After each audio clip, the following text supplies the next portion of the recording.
Welcome back to Film Buff Bros, and in this episode, we're going to talk about our favorite 1950s murder mystery movies. 187.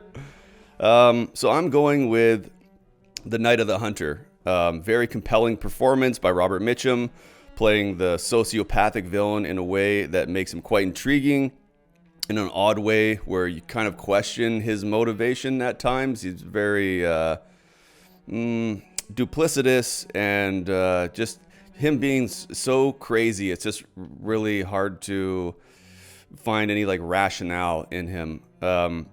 Picturesque cinematography, super high stakes conflict with the antagonist stalking children with murderous intent. And I like the juxtaposition of the gospel song, Leaning on the Everlasting Arms. He's singing it and whistling it throughout the movie as he's stalking the kids. And religion is, Christianity. He's kind of using it as a excuse to carry out his immoral deeds. And it's a must-see. Yeah, like very manipulative, very like cunning and charming and scheming and I love those type of characters, which is why I picked Dial M for Murder 1954. Ray Milland is fantastic. He's one of my favorite villains. Period. He just takes delight in the fact that he's killing his wife and outsmarting the cops and all this stuff. He's so charming and just like he's so evil. It's kind of, you feel like the cop trying to solve the mystery. It's not about like who killed, because we know who killed who. Like we already know it's him. It's like, will he get caught? Which I kind of like that as a thing. Hitchcock in his prime in the 50s, like story writing, dialogue tight, acting great.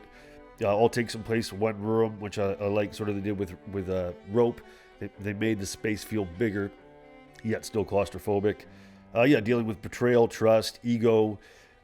Grace Kelly's great in it too, as always.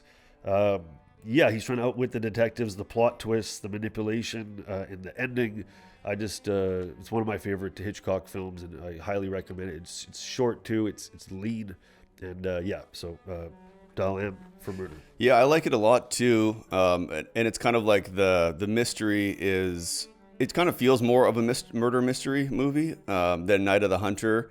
But similar in a way as like there is some characters who know who the murderer is, and you're kind of just wondering about their intent, and then waiting for them to be revealed as the murderer to every character in the film, for them to like get caught.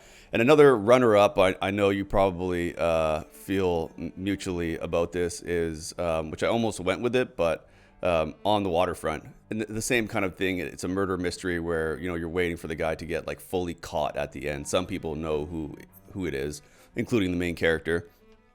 But that's a huge runner-up for me, if not the number one. 1951. I forgot that's 51. Yeah. I was also going to say another runner for me is Anatomy of a Murder with James Stewart, which is another great one by Otto Preminger from the 50s. Which it's mostly courtroom.